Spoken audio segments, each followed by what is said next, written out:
it's thinking. Okay, day 3 of the solutions unit. So we've got, to review really quickly, molarity. Molarity is moles per liter. And we're going to look at this problem right here and going to work it together. So molarity. If I have a concentration of 0.2 molar, and I have a volume of 0.5 liters, and I want to find out how many grams of potassium nitrate is in there, I'm going to have to do some converting. So if I remember, molarity equals moles divided by liters, and my pen is a little behind me, so just it will appear. I want to change this so I get moles. So moles are going to equal molarity times liters. Well, I have molarity and I have liters. So I'm going to go moles is equal to 0.200 molar times 0.5 liters. When I times those together, what am I going to get? You're going to want a calculator out if you don't have one. You need to get it out. What? Is it 1 or is it 0.1? I'm going to do it on a calculator. What is it? If you don't have a calculator, I know a lot of you have phones. You can use those for this simple calculation. 0.1 moles, right? So now I can take the 0.1 moles of KNO3 and I go back to stoichiometry. So now I got to figure out potassium weighs 39 point, somebody find out what else, I can't remember. Thank you, 098, and I have one nitrogen at 14.007. Some of these I have memorized, plus 3 oxygens at 15.999. I am not doing this in my head. Please, somebody add that up.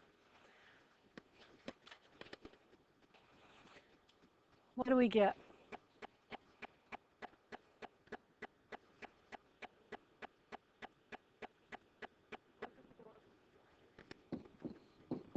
$102. So we usually want to add significant things up to 5 significant figures when we're adding up. So that's how many grams are in 1 mole. Okay, so I want to get out of moles up here and I want to go to grams. So I'm going to put 1 mole of potassium nitrate on the bottom. And I'm going to put 101.10 grams of potassium nitrate on the top. Moles go out. I'm timesing it by 0.1, so it's going to move by how many? 1. So I'll have 10 right here. And the reason I'll have 10 is I only have one significant figure. The 0 is a placeholder here. So grams of potassium nitrate, and that's my end. Okay, so that's a review from last time. We okay? Follow that? Okay, so now we're going to start some new things. Sometimes when we look at concentration units, an ideal solution is one where the properties depend only on the concentration of the solute. That's not always happening. Sometimes we need concentration units to tell us the number of solute particles per solvent particles instead of per solution. Okay? Because of that, molarity doesn't do it. Molarity doesn't help us here. So what we use is other concentration units, one of them which we call molarity, molality. So it is actually a italicized M. So I make it more like a cursive M, because if you do it like that, that says meters, right? Low M is meters. So it's got to be italicized. Okay, and a molality is, and I'm going to cross it out here again and just put it above as an italicized M, is moles of solute per kilograms of solvent. So this one is different. This one is used a lot more in industry. I don't want to have to measure what the volume is of something. I want to be able to take a dump truck onto a scale, weigh how much is in there, dump it into a vat, come back and weigh the dump truck again, and take the difference and know what went in.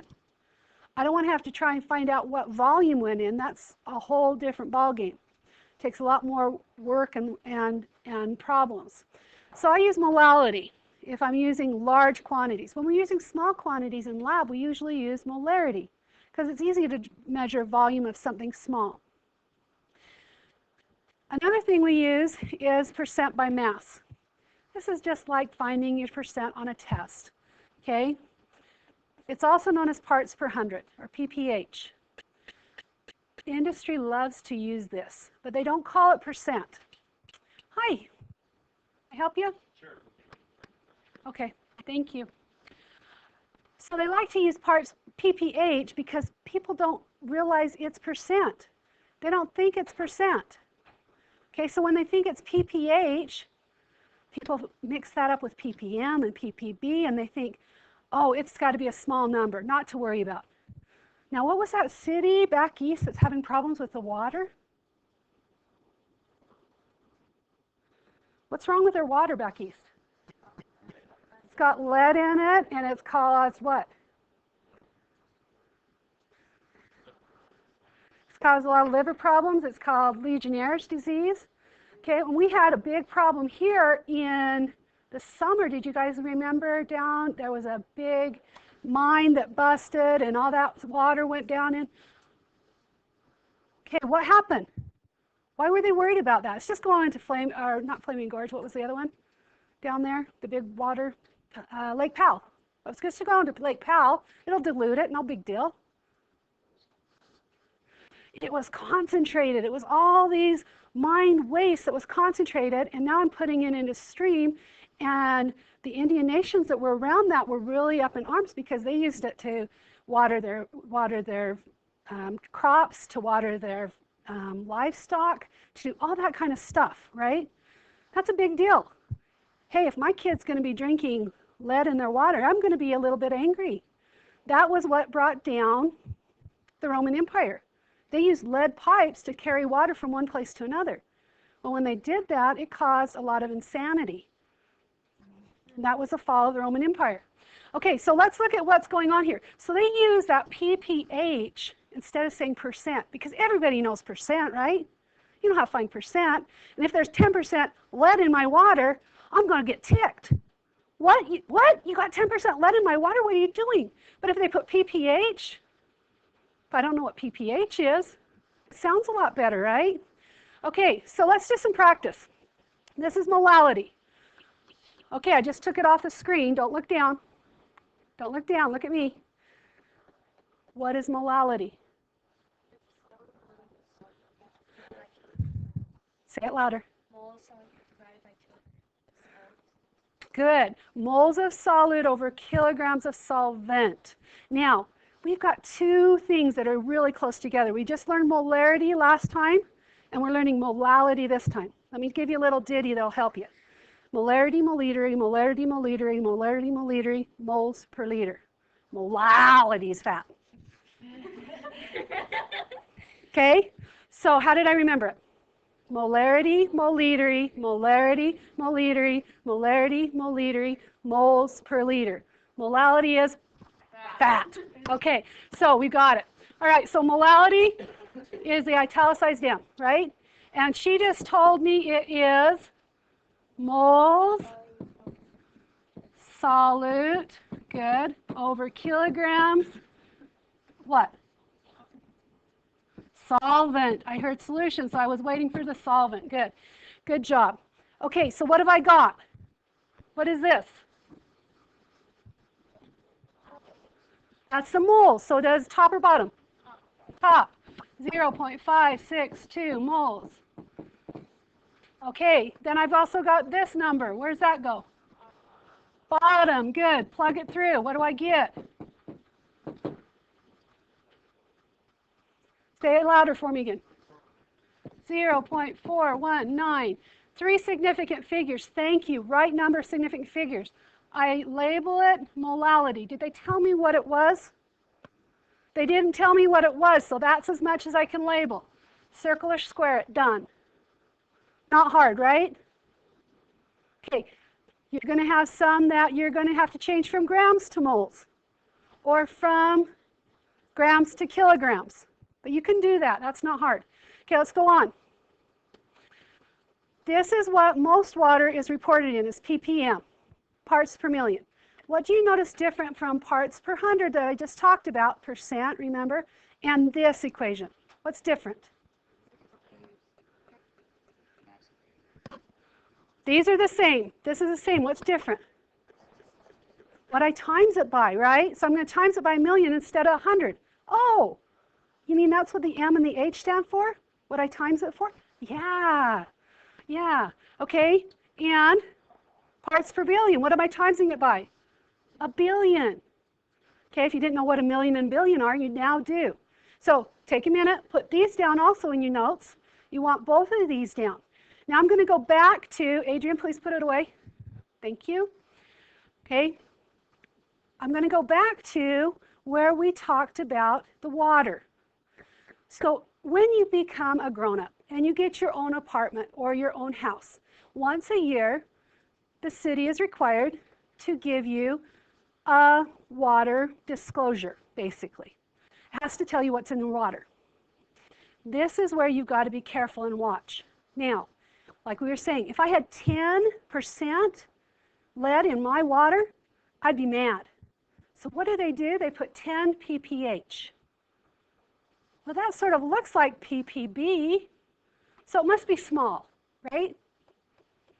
Okay, this is where I want you to be good consumers when you get out of chemistry, because you've got to be able to look at those reports and say, hey man, this is not cool. I don't want 10 parts per 100 in my water. If you did 10 parts per billion, I might be okay with that. But 10 parts per 100, no, not okay. So you've got to be able to look at those reports and not be fooled. Sort of like at the beginning of the year when we talked about we need to ban dihydrogen monoxide. What's that? Listen to what I just said. We need to ban dihydrogen monoxide. What is that? Water. Two hydrogens with one oxygen. It's just how I said it, right? So when I said I'm worried about the water because it's 10 pph versus I'm worried about the water because it's 10%, same thing, right? Same thing. It's just how I presented it, right? Okay, so we need to watch that. All right, going on. This is a dilution equation. This is one of the last things we're going to be doing. We're going to do this, and then we're going to go to a lab. So this is how, when I get some chemicals, they come in a concentration. Like HCl will come in 12 molar. That's pretty strong, and I don't really want to put 12 molar out with you guys. We can do it for a lot lower concentration, okay? So I put it out for a lower concentration, but I need to dilute it to do that. So we call this a dilution equation. So molarity of the first times the volume of the first equals the molarity of the second times the volume of the second. Okay, we're going to do a problem with that. We ready? Did you get that down? I can still see some people writing, so let's wait a second.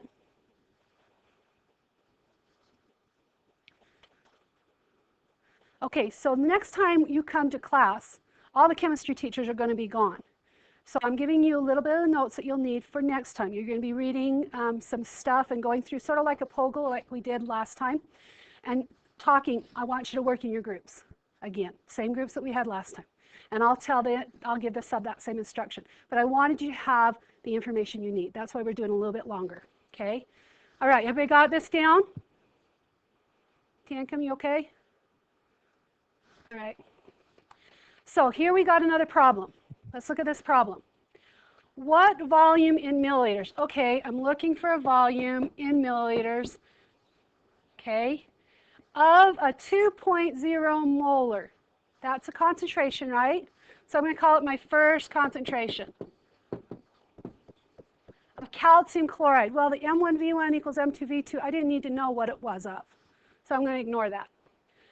Would you use to make, oh, here comes another volume, V2, 0.5 liters of a 0.300 molar, molarity to 0.300 molar solution. Okay, what was that equation again? M1, V1, M2, V2. Good, and I am looking for V2, oh, no, V2, V1. I circled the wrong one. Okay, so we're just going to plug in. I know M, 2.0 molar. Whoops. Times V1. I don't know that.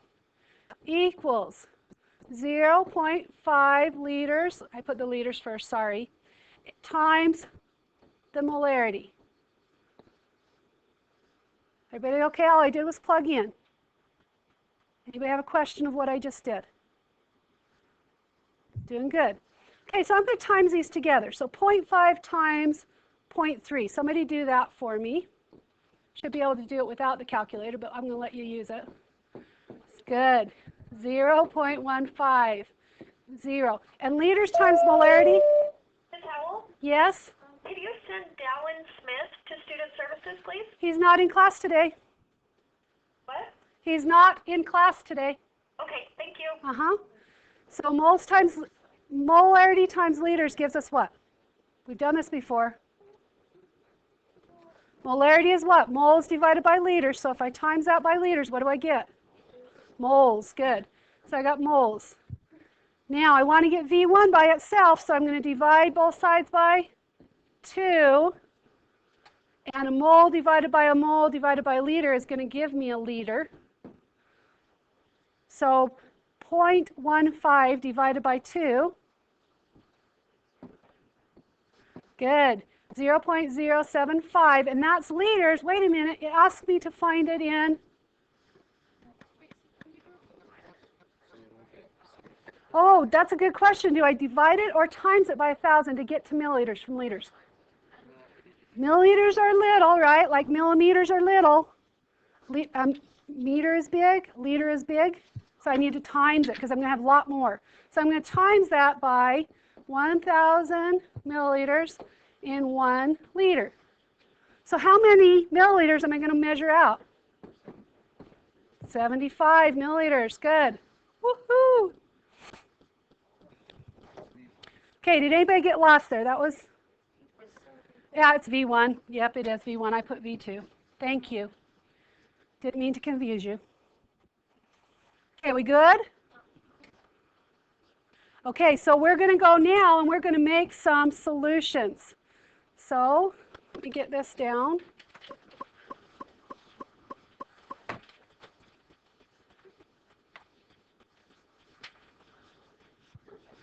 Okay, grab out your Kool-Aid lab. We're going to do a little Kool-Aid lab. Oh, I took a picture of it before I wanted to. Okay, so perfect concentration Kool-Aid. Whoops, didn't want to grow. What is the purpose of the lab today? Molarity. We're going to work with molarity again. Okay, let's focus back up front, please. Okay, so we're going to use Kool-Aid to do this, right? Pretty easy. We're going to assume that most of the Kool-Aid is sugar, just so that we can find molarity. Okay, we've got a formula for sugar. We know we're going to use about 0.1 liters. Okay, so the first thing it asks me to do is find the molar mass for Kool-Aid. I'm going to assume most of it's sugar, so I need to find the molar mass for sugar. Somebody take me through the steps. Find the mass. So how do I do it? I hear the snakes. 12.0107. What do I do to it? Times it by 6. Hydrogen. Good. Oxygen. Okay, somebody do that for me. What do we get? We're going for 5.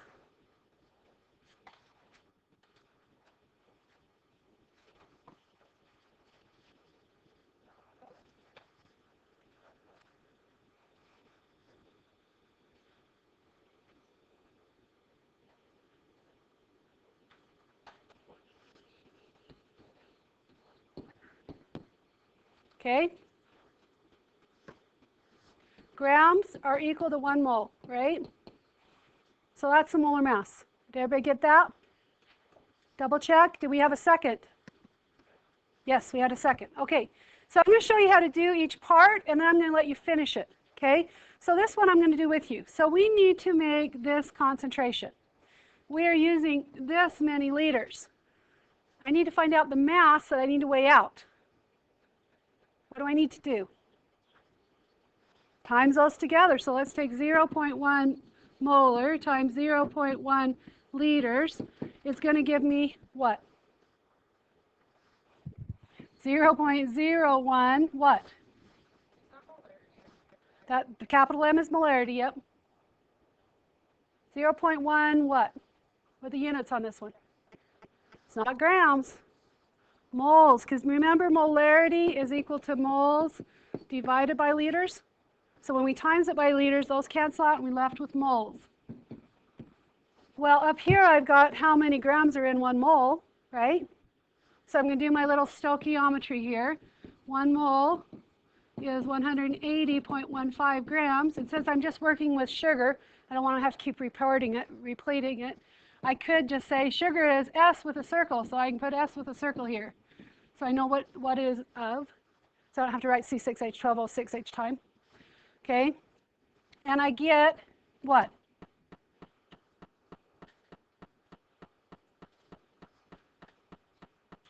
What am I going to get when I times those two together? 1.8. Okay, I'm only going to do about 2 significant figures. I know I only have 1 here, but I'm going to weigh it on a scale, so I want to get it close. So I'm going to do 2 significant figures. 1.8 grams. So that's what I need to weigh out of sugar, of the Kool-Aid. Okay, so let's go on a little bit farther down. You're going to do that for C and D. Let's look at this next part right here. You get to these cylinders. At these cylinders, I'm actually going to have you visually show me what's the difference in concentration. Now, I added in this little thing. If each of these cylinders represents 1 liter, then give me 1 circle to represent each 0.1. So in the first one, how many circles? 1. Okay, and I'm going to let you figure out the rest. That should be really fast and easy. Now, we're getting to the actual procedure, what we're going to do in lab. You're going to come up, and you're going to work in pairs, and you're going to get 1 of these. You can each get 1 if you want, okay? And you're going to put a line around. I am not very steady when I go to draw a line around. But see about how far it's down? That's about how far you want to do it. That's about 0.1 liters, okay? We're going to assume it's 0.1 liters because we don't want to use the stuff in lab that's been with chemicals to pour with our Kool-Aid and then drink it. That would not be cool. Okay, so we're just going to assume that's a 0.1 liter point. You're going to grab a little coffee stir stick. Okay, you're going to go back and you're going to weigh the cup. You're going to write the cup weight down. You're going to take, for the first one, and you're going to put this cup on here, and you're going to add 1.8 grams to the cup. Okay? So I know it says add water, but we're not going to add the water. We're going to add the powder. And we're not going to add it to the 0.1 liter mark right there. We're just going to add it and weigh it. Okay, so I need to fix that. So you're going to add it and weigh it. Because remember last time when we said how to make molar solutions, you put the solid in first, then you put the liquid up to the volume, because otherwise you end up with too much volume. Okay, so you're going to weigh it and then take the difference. Okay, if you want to do a little cheat method, you're going to weigh the cup, hit tare or 0, do your 1.8, put that answer here, add these two together and get that one. Okay, that's the easier way, for me anyway. Okay, so once you got that, I'm going to have a pitcher over here I'm going to fill with cold water. You're going to go over and fill it up to the line and stir it. So each of you can take your own and do a test taste. You can have your own cup. Don't throw it away each time. Okay, you're going to use it over and over again. So the next time after I drink this, or I drink a little bit and go, oh, gross, I go to put it in the sink. I take this cup back again. I am going to put it on a scale and 0 it out, or tare is the button you use. So either 0 or tare. And then I'm going to add the amount for my next one. Okay, so after that, I don't have to record anything. I'm just doing what my calculations were for C and D. Okay, so flip over the page.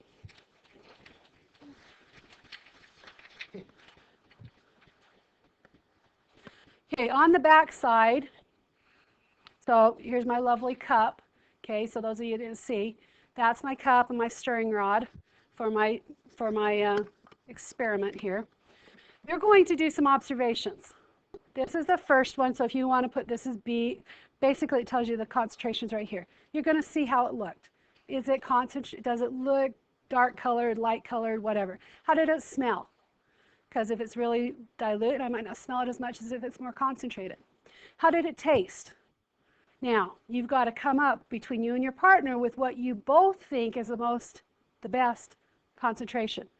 Now, you're going to give it a rating between 0 and 10. 0 being not anywhere close to what Kool-Aid should taste like, to, yeah, that's what Kool-Aid should taste like. Okay? Then, if you don't find the perfect solution here, then you can do up to 3 more trials. You do not have to. If you found the perfect solution in the first 3, done.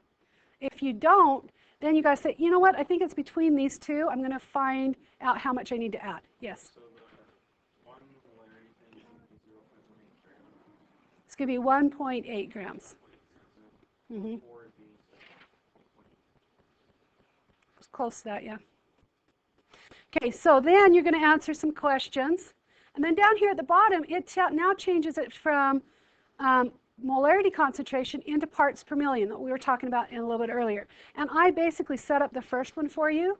All you have to do is put in the mass of sugar right here and times it through, you got parts per million. And then you set it up the exact same for the next 2. You're going to do your error analysis. So if you start getting some things that you see that you're messing up with, start those error analysis right away. Oh, we did this in this one, or we did this one in this one, or we forgot to stir it all the way, whatever. Conclusion needs to have 3 full sentences to get full credit. 3 full sentences. Okay, so you need to be talking to me about that. After that, then you can work on your homework, work on whatever else you haven't got finished to get in, and get it in. We'll come back together about between 10 and 15 after to do the exit quiz, because it's pretty fast exit quiz today. And we'll do that and be done. Any questions? Right, you may begin. Have fun.